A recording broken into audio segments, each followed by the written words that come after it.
वृंदावन के वृक्ष को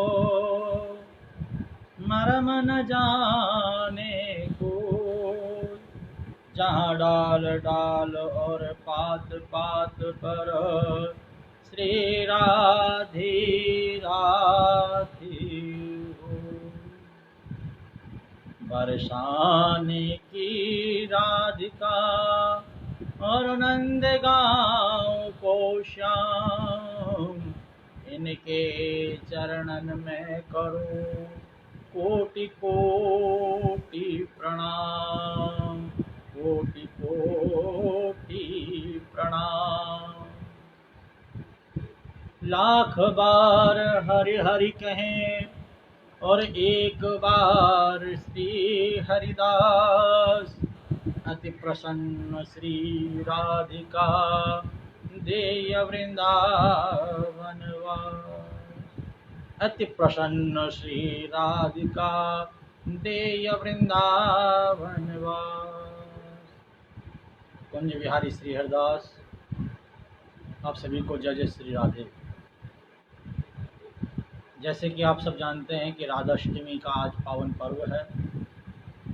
आप सभी को राधाष्टमी की हार्दिक शुभकामनाएं देते हुए गर्ग संहिता में किशोरी श्री राधा रानी के प्राकट्य की बड़ी सुंदर कथा आती है। ब्रजमंडल में एक गांव है, बड़ा ही सुंदर गांव है, रावल गांव। ठाकुर जी की कृपा से, राधा रानी की कृपा से कई बार रावल गांव जाने का सौभाग्य प्राप्त हुआ है मुझे। वृषभानु जी अपनी धर्म पत्नी कीर्ति के साथ रावल गांव में रहा करते थे। वृषभानु जी के कोई संतान नहीं थे, कीर्ति मैया की कोई संतान नहीं थी। नित्य जमुना स्नान करते थे जमुना महारानी से और सूर्यनारायण भगवान से प्रार्थना करते थे कि हे सूर्यनारायण भगवान, हे जमुना महारानी, हमें संतान की प्राप्ति हो, संतान सुख मिले। एक दिन बड़ा सुंदर समय आया, बड़ा सुंदर पल, बड़ा सुंदर भाग्य उदय का समय आया। प्रारब्ध जागृत हुए, पूर्व जन्म के कर्मों का प्रताप। आज बड़ा सुंदर समय, भाद्र शुक्ल अष्टमी का दिन था।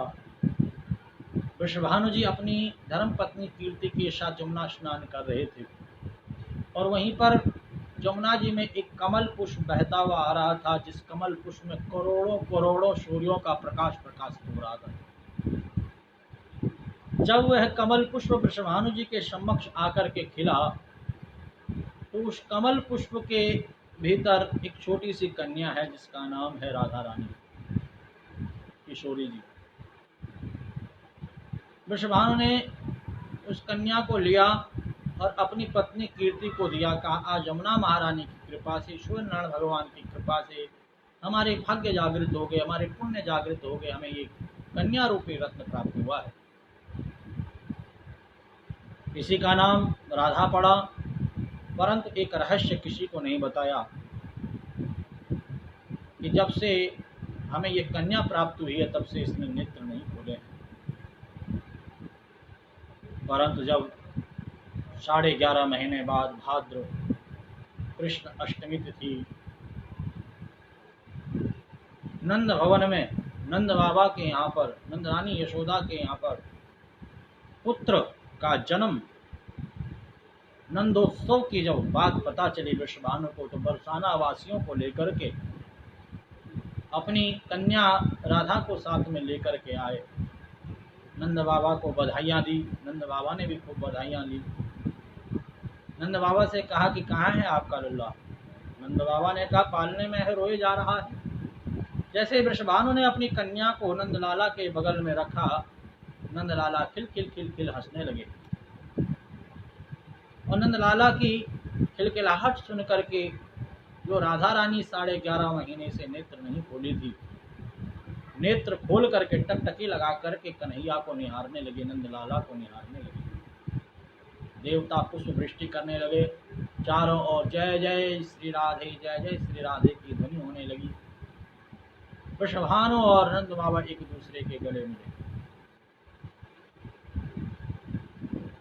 दोनों मित्र कहते हैं कि ये दोनों एक दूसरे के लिए ही प्रकट हुए हैं, राधा कृष्ण के लिए और कृष्ण राधा के लिए ही प्रकट हुए हैं। बड़ा सुंदर उत्सव मनाया गया। ध्यान देना, आज बरसाना में राधा अष्टमी के दिन बड़ा दिव्य उत्सव मनाया जाता है। लॉकडाउन के चलते बहुत सारे रसिक अपने अपने घरों में बैठे हुए हैं, उत्सव मना रहे हैं फेसबुक पर।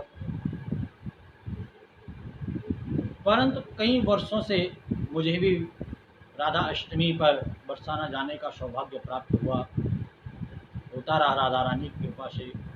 पूरी रात्रि पूरे बरसाना में जगह जगह पर ऋषि राधा रानी का गुणगान करते हैं, राधा रानी को मनाते हैं।